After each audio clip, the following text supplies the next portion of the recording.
All right, I'm going to start up again.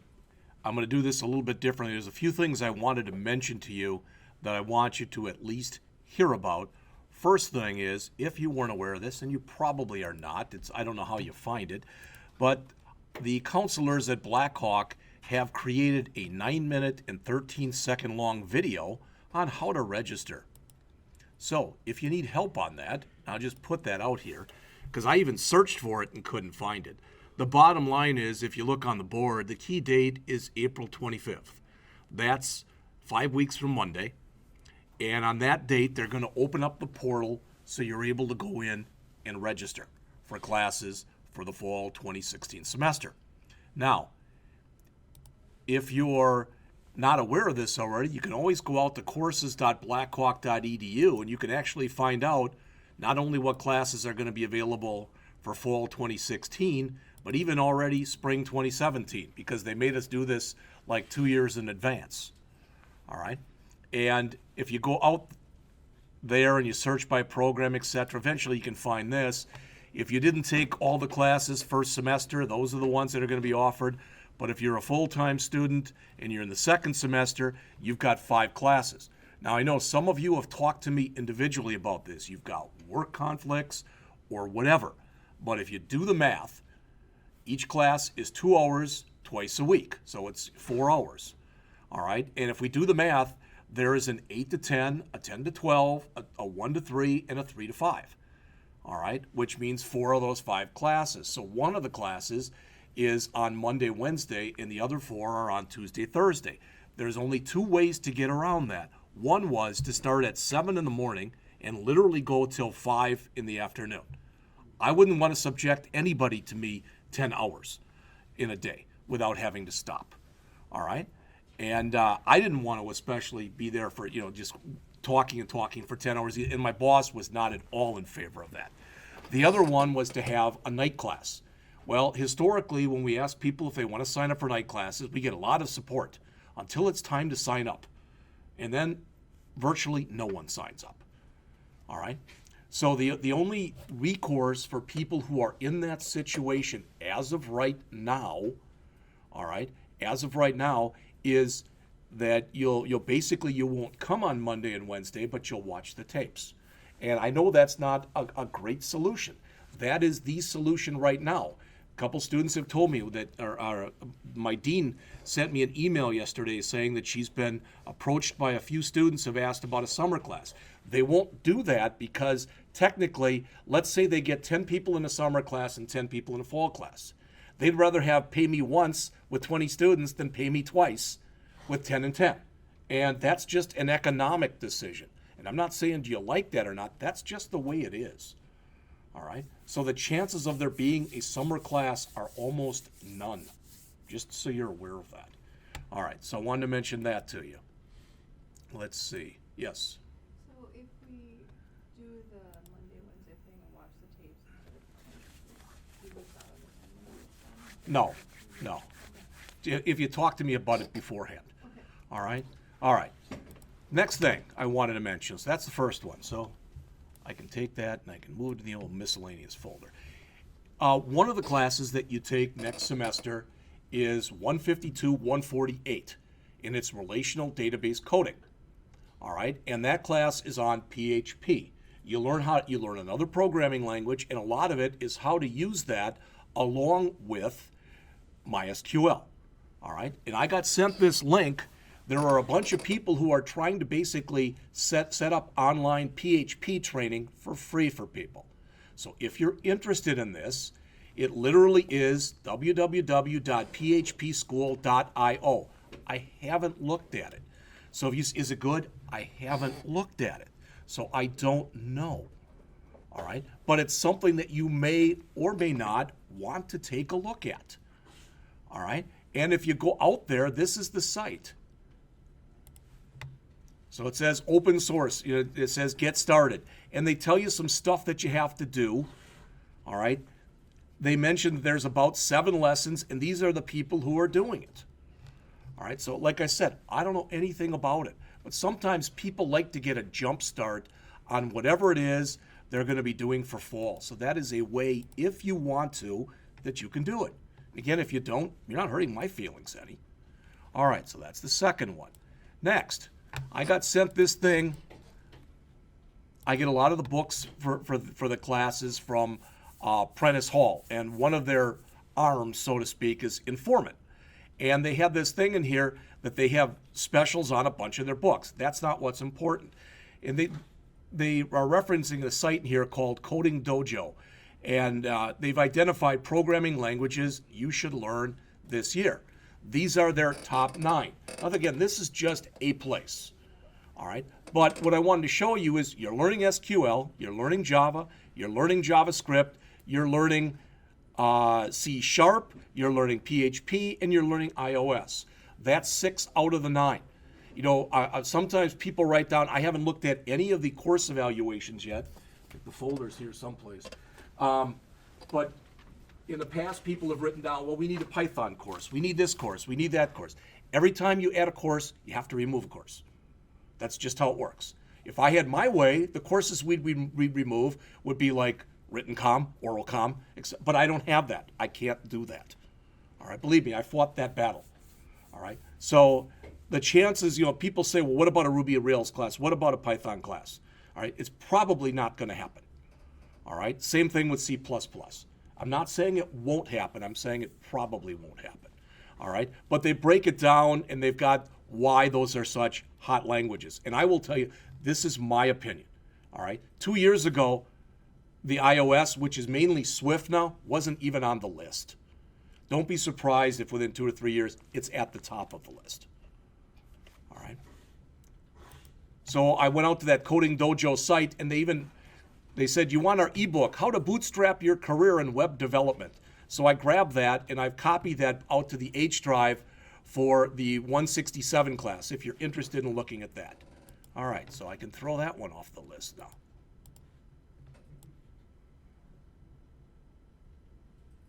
All right, so with all that stuff said, I'm going to jump in then and literally write the program. I'm doing some Android stuff too, so. All right, so I'm going to come in here, File, New, Java Project. I've already got one called Employees, so I'm just going to call it Emp. All right, click Finish. You know all this stuff already. Again, right mouse click on here, New Package, edu.blackhawk.jscott.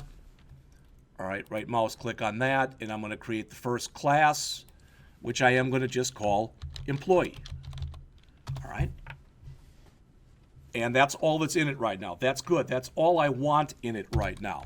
And I grabbed all those comments that I showed you that were from the book, and they're now in there. So ideally, when I get done and I run it, this is what my output is going to look like. Does that make sense? All right. So let me hit enter a few times so I can move this back up to the top. All right. So I'm going to start. The first thing I'm going to do is I'm going to write that employee class. So the first thing I want to put in there are my instance variables. All right, and there are 4 of them. You've already seen this. There's a string for the name, and that'll be the employee name. There's an int that I just called ID number, which is, again, the employee ID number. There is a string for department, which is the employee department. And there is a string for the position, which again is the employee position. All right, so that's the first thing. That shouldn't have been a stretch for anyone to do that. Then there were, what was it, three different constructors. All right, so the first was the no-arg constructor. Remember, when you create a constructor, you say, basically what you say in here, and I want to grab that curly brace and throw that at the bottom. So when you make the no-arg, it's public, the name of the class, which is employee, paren. That's it. What we were told to do in here was to just give all these default values. So we were told to take name and set it equal to the empty string, ID number and set it equal to 0, department, set it equal to 0, and position, and set that equal to 0. All right, no, these were the empty string, I'm sorry. So that was the empty string, and that was the empty string. Now, I'm asking, because I don't know, is there anything in there that we've done so far in these lines that doesn't make sense to anyone? These are your variables.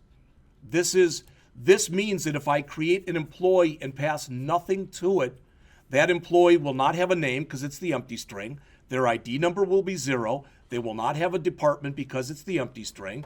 And they will not have a position because, again, it's the empty string. All right? So that was the first constructor. All right? And then I'll just put a little comment here that says partially filled constructor. All right, and I'm just going to grab all that here and put it in. Now, I'm going to get an error because right now it says you can't have two constructors that look the same. I'm trying to overload it, and I haven't changed that signature, so it's giving me an error message. But remember, in this case, we want to be able to pass in a string, that's the name, and we want to be able to pass in an int, which is the ID number. So as soon as I do that, you saw how that went away. All right? So the name now is going to be S for the string. The ID number will be ID. N, thank you. And the other two, position and department, are still going to be the empty string. Does that make sense to everyone? All right? So then the last one is the fully filled constructor. I know that's not well put, but that's what I'll call it. So I'll call this fully filled constructor. So that'll have a string for the name, and in for the ID, and it'll have a string for the department, and it'll have a string for the position. And you notice as soon as I do that, I now have no errors that it's showing right now. But I want the name, the ID, the department, and the position. All right? I'm almost done with this class right now. And what did it take me? 2 or 3 minutes? So now I just want to come in and go under source, and I want to generate getters and setters. I'll select everything, and I'll say OK. Boom. That threw in my getters and my setters for me. All right? And again, if I did that too fast or you didn't recognize what I did, if I want to have the system manually generate setters and getters for me, I click source, and I go down to where it says generate getters and setters. And if you look up on the screen right here, it says they're already here. All right? So I'll remove them. All right, now come back again. Source, generate getters and setters. What I do want you to understand on this is notice on here for each one of these, there's 2 of them, a get and a set. If I've got a get but not a set, it's read only. Does that make sense? Sometimes you want to set something up that's read only. So you set up a getter, but you don't set up a setter. All right? It's not as often, but you can have something that's write only, where it would have a setter and it wouldn't have a getter. All right? But for now, I wanted everything to be highlighted. So I'm just going to use select all. You can see they're all selected. I want them public, all right? And boom, so put them in there for me. All right? So literally, I am now done with this class. Again, the class had a comment that was almost 60 lines long, my package statement, all right, my class declaration, the 4 instance variables, 3 different constructors, 1 that was no arg, so I set everything to a default value, 1 that had 2 arguments passed in, so I set those, and the other 2 were default values, and 1 where everything was passed in. Then I had get name, set name, get ID number, set ID number, get department, set department, get position, set position. There's all sorts of people that if you talk to developers, some people will tell you, I don't use that goofy tool that they have in Eclipse, because I like to do all my getters first, then my setters.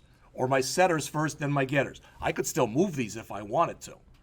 All right? But to me, other people say, well, no, that's name and that's name. That's number and that's number. I don't care how you do it, but you should come up with a standard that makes sense to you. Either put all your setters together, then all your getters, or all your getters together, then all your setters, or else set, get, get, set, but for each field that's in there. All right? All right, so any questions on this one? I can't compile this yet because there's no main in it. All right? But any questions on anything that I've just gone over here? All right, then I'm going to write the other one, which is my driver class, okay? So I again want to come in and do a file, new, class, and you can call this whatever you want, but I called it employee driver. This one, that's fine. I'll have it put in a main, so I check the box there, all right? And I'll click finish. Now I could have put the same comment at the top, etc. I'm just going to leave it the way it is, all right?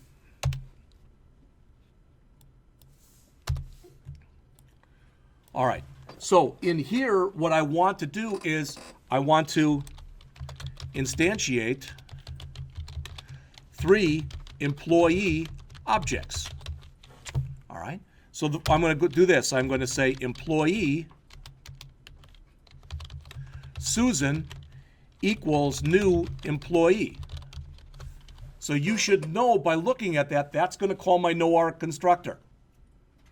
So when I get done with that, by default, Susan will have no name, 0 for her ID number, no department, and no position. That should make sense to everyone who's in here. All right, so that's the first one. Then my second employee, and again, like I said, it doesn't matter the order in which you do these, but the second one that was listed in there was Mark. So I set him up to a new employee. And with Mark, I used the second one, so we wanted to put in here Mark Jones, all right, because that was the first parameter, and then 39119. And you notice, again, all my errors are gone. I've got a couple warnings because I'm not doing anything with these employees yet. But this one will call a constructor that requires a string followed by an int. And if I look at that, there's my string followed by my int. So his name should be set to Mark Jones. His ID number should be set to, I think it was, what is it? It's 39119, but he won't have a department and he won't have a position. All right. Then finally, the last employee, which was Joy,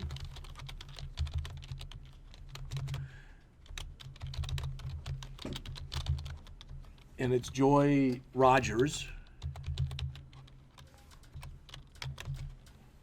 And she's 81774. And she works in manufacturing. And she is an engineer. And again, you'll notice all the errors are gone. So now I've instantiated 3 different employee objects. Each employee object is going to be instantiated using a different one of the 3 constructors that we have. So this will set all the information for Joy, 2 of the 4 fields for Mark, and none of the fields for Susan. So if I were to print this stuff off right now, okay, so if I did, I could print it out, but it would be kind of stupid to do it. Because for Susan, everything would be either 0 or blank. So the first thing I want to do in here is I want to basically call all getters for Susan. All right, so Susan dot, notice as soon as I put in get, the IntelliSense kicks in. All right, so I want to get her name, and I'm sorry, I want to set her name. It's not the getters, it's the setters. I want to set her name. And what do I want to set her name to? Susan Myers.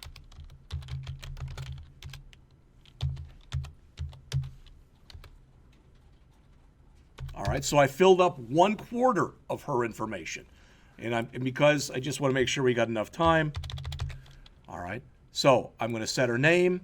Then I'm going to set her number. Notice as soon as I put in set number, it gives me the underscore because this is expecting an int. And I put a string in there because I just did copying. All right. So I've got to change it to 47899 and boom, it'll go away. Oh, it's ID number. Okay. All right, so it's a big I. There we go. And then we want to set the department. And Susan Myers works in the accounting department. And Susan Myers is the vice president. Okay? Does all that make sense? So now, from the stuff we looked at before, what I filled in so far is all that stuff. So if I call all the get routines, that's what I should have. All right? So let's go on. So we've called all those. Set position instead of set name. What's that? Oh, thank you. Yeah, that would have screwed it up. All right. So call 2 of Mark's setters. All right. And the ones I want to call are for department and position. So I'm just going to copy that in. So I'll change that to Mark. And I'll change that to Mark. And I wouldn't do it this way normally. I just want to make sure I've got enough time to finish. All right. And Mark works for IT. And Mark's a good guy. So he's a programmer. All right. So literally now, because I've already put in Joy's information, I now have all of this. I've got all that now. So I've got to put my heading here with a bunch of whatever that you put underneath there. And these, now I want to call all the get routines for each employee. I don't want to hard code those in. I want to call Susan.getName, Susan.getID number, Susan.getDepartment, Susan.getPosition. Then the 4 for Mark, and then the 4 for Joy. All right, so that's what's left. Again, let me hit enter a few times to move this up. And I put a comment here that said print out all employee data. First, we had the headings. I just used system.out. I could have done this just as easily, using a message dialog and probably should have, but I just did it like this. All right. So, name, ID number, department, and position. All right. And I did, even though it's a real long line now, but they're all there. Okay. So now what I can do is I can save this and I can run it. All right. And ideally when I do that, so there's my headings. Okay. Then, to be honest with you, what came next, for lack of better words, was kind of a crapshoot because I had to kind of figure out, well, how many of these equal signs do you want? So I just started going nuts and I just did that. Boom. I didn't know how many. So I saved it and then ran it. Now, it's about halfway there, right? So come back in here, add some more. That looks good. Run it again. All right, still isn't all the way there. Run it one more time. And that's pretty good. Now it's there's a little overhang, but you'll see why when we fill the other stuff in just a minute. All right? Now, are there better ways of doing it than this? Yes, there are. All right? So, I'll put a comment here. So it says print out, how about this? We'll say print out here, print out headings. Then I'll come here and say print out Susan's data. All right?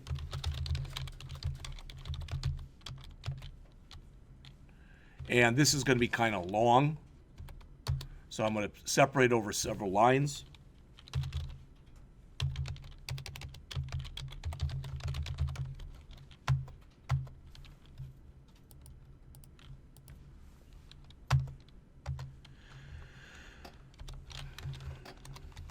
Put a tab there. Whoops. Didn't want to do that.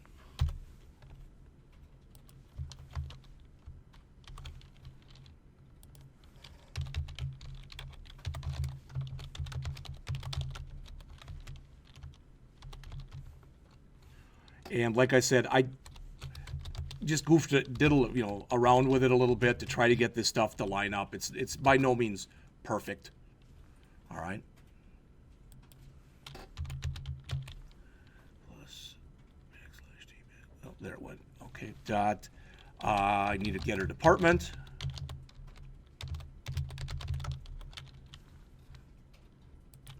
I like my stuff to line up like little soldiers because it makes it easier for me when I'm debugging it.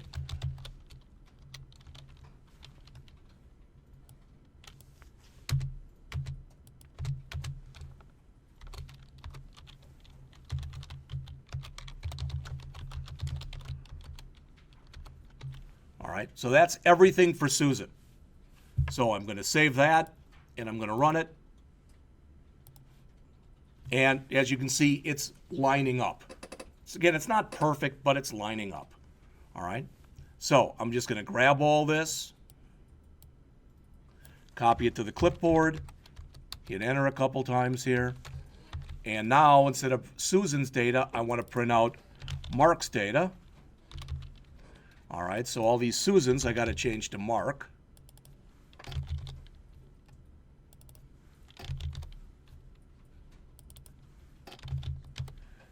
Right? And that was again 1 and 3, and this one had 3.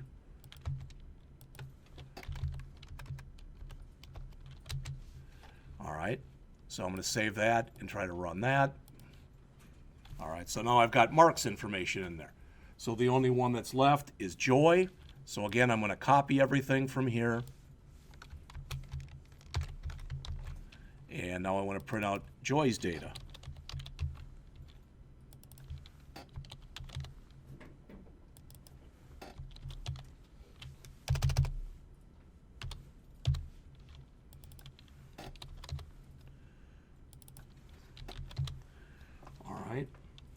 Again, this had 1, then this had 3, this one had 2.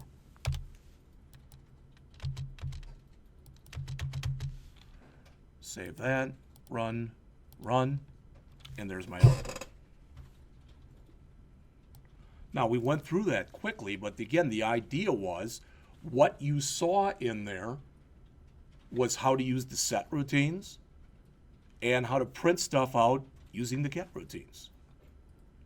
All right. Any questions on anything that we just went over? Instead of, because you hard coded their information in, sort of, Yes. right? Yes. You could have come in. Method, right? Sure. Yeah. What's that? You could use a method to get their You could use a method to get the input, but even more than that, the chances are pretty good that information would exist in a file someplace. Okay. All right. You'd probably go grab it and you'd read it in from a file. All right. Just the same way we could have written this out to a file, just as well. All right. So that's the program in a nutshell. So if we look here, that was this. All right. So your assignment, and you're going to have lab the week after break. All right. I'm going to ask you to do 2 of these. The first one shouldn't take you much time. It's number 6. This is already out there. It's been updated as far as the homework sheet that's on the P drive and the homework sheet that's out on Blackboard have both been updated already. All right, and I've got all these comments out there if you want to drop them in again at the beginning of your program. So first, you're going to create a test scores class. Notice it's going to hold 3 test scores. All right, so we're not into Melora had talked to me before class. We're not into arrays yet. We'll do that in the next chapter. It would have made more sense to probably create an array called tests and put those 3 values in. But for right now, it's fine to just make 3 int values and call them like test 1, test 2, and test 3. If you want to read ahead and find out how to use arrays, you can do that, but by no means do you have to do that. So the class should have a constructor, an accessor, and a mutator for the test score fields, and a method that returns the average. Make sure that when you write that method that returns the average, you put in parentheses, test 1 plus test 2 plus test 3 in parens, then divide that by 3.0. If you don't put it in parentheses, it's going to go and divide your test 3 score by 3, and then it's going to add test 1 and test 2 to it. And it'll be wrong. All right? So you'll write one class that you call test scores, and you'll write another class that you call like test score demo. All right? And really, this is actually simpler than the one you just did. All right? So for the other one that I'm going to ask you to do, it's harder. It's the savings account that's numbers 12 and 13. Now, the good news is, if you remember in the book, towards the end of chapter 6, they gave you a bank account example. You might want to go back and reread that section of 8 to 10 pages or whatever it is, because it shows you in there how you can set up withdrawal and deposit methods, which is what you do in here. Plus, there's a little bit more to it. So this one, as it says, design a savings account class that stores the interest rate and the balance. The class constructor should accept the amount of the savings starting balance. It should have methods for subtracting, so balance, minus equal withdrawal type of thing. Deposit, balance plus equal deposit, all right? And you're going to figure out the monthly interest, all right? Test the class in a program that calculates the balance, etc., etc., etc., okay? A loop should run every month that performs the following. I'll let you read all that. But then use Notepad or another text editor. I would do the first part first, get it working.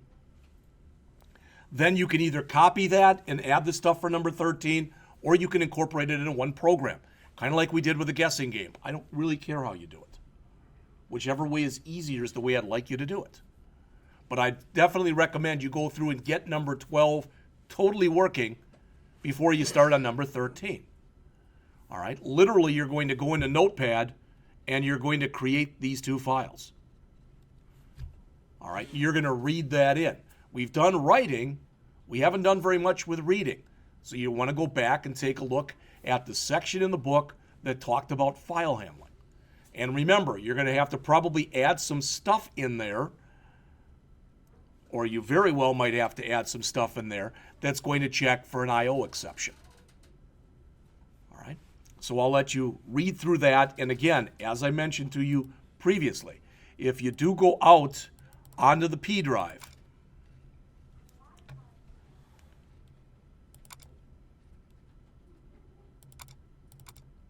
under the homework, I've updated the homework, so that's in there now.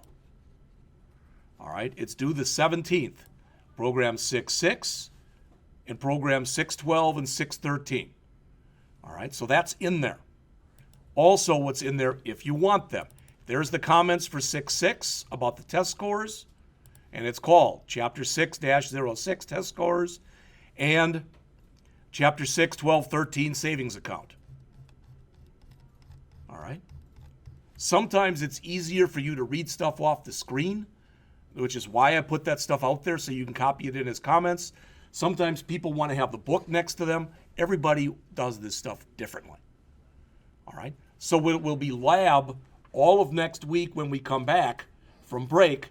And then after that, so the next week, which is I think like the 4th of April, all right, that Monday, we will start on Chapter 7. And just so you know, Chapter 7, we're going to go through some stuff. I'm not going to give you homework on it, but I want to show you in Java not only how to use an array, but how to use an array list in Java.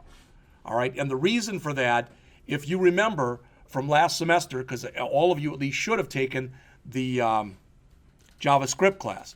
In JavaScript, you can create an array, and as your program's running, you can make that array expand and contract. You cannot do that in Java. In Java, once you set up an array, it's set up at compile time. It's known as being early binded. So what that means is you can't change the size of the array when the program's running, but you can change the size of an array list. So we're going to go through a couple of examples in this next chapter. One that works with an array and one that works with an array list. You will not have any homework on the array list, but I would strongly suggest that when I go through an example, you look at it, because many languages are now incorporating the ability to use some kind of a list. All right? And for example, all the iOS stuff does. The Android stuff does. All right? So, if you want to maybe get a little leg up on next semester and the semester that follows, you might want to take a look at that. All right. So that was a lot to throw at you. Any questions on anything we've gone over? Anything you need explained or re-explained? All right. Lastly, again, please remember, April 25th. So I think, like I said, that's like 5 weeks from Monday. That portal will magically open then, and it's supposed to open at midnight. Sometimes it does, sometimes it doesn't. It's Blackhawk. All right. So if it does, you can register solely online. I always recommend, and maybe you've heard me say this before, even if you sign up totally online and it says everything's cool, come in the next time you're at Blackhawk, stop at Student Services and ask them for a printout, all right, of your schedule. It's happened before where it comes back and it says somebody is, they've registered via the web and it says they're in, but for some reason it didn't take it. All right. If you have any trouble getting into a class because you don't meet a prereq or whatever, then see me. And again, the politics of this place now is, it used to be I'd sign a form and you'd go on your merry way. Now I have to sign a form, then you have to take it upstairs, and my boss, and this is no cut on her, she's a fine person, who knows basically nothing about this, has to look at it and she has to sign it. And that's just, the school has decided that's the protocol. So that's the protocol. All right? I'm not going, unless you want me to, the advisors are willing to come in here and spend a half an hour explaining to you how to sign up, but I didn't think you'd need that. All right? What some people like to do, and you can do it anytime you want, is to go in and meet with an advisor and make sure, you might even do this at the beginning of next semester, that you're on track and everything that you think you've done, etc. All the stuff you think you have, because I believe you can go online now and print out your transcripts at any time. They're not official, all right, but you might want to do that. I've got students who every semester they meet with an advisor, and I some of you have heard some of these, but I tell my horror stories. Well, we had a guy a few years ago, 67 credits to graduate. He found out 2 weeks before graduation he had 66. No, that was before, you didn't have to do student success then. But he transferred a class in from another school that was only 2 credits, and no one ever caught it. So it's like, well, what'd you do, Jeff? We made an emergency class that was 1 credit for him, so he could graduate on time. They're not as apt to do that anymore today. All right, their point of view is, we have advisors. If you screwed up, you screwed up, because we have people who have to come back to take a 1 or a 2 credit class after they're already basically done. Student success. Yeah. People don't think they need it. Yeah. But if you graduate, you do. All right, so that's, like I said, that's all I have then.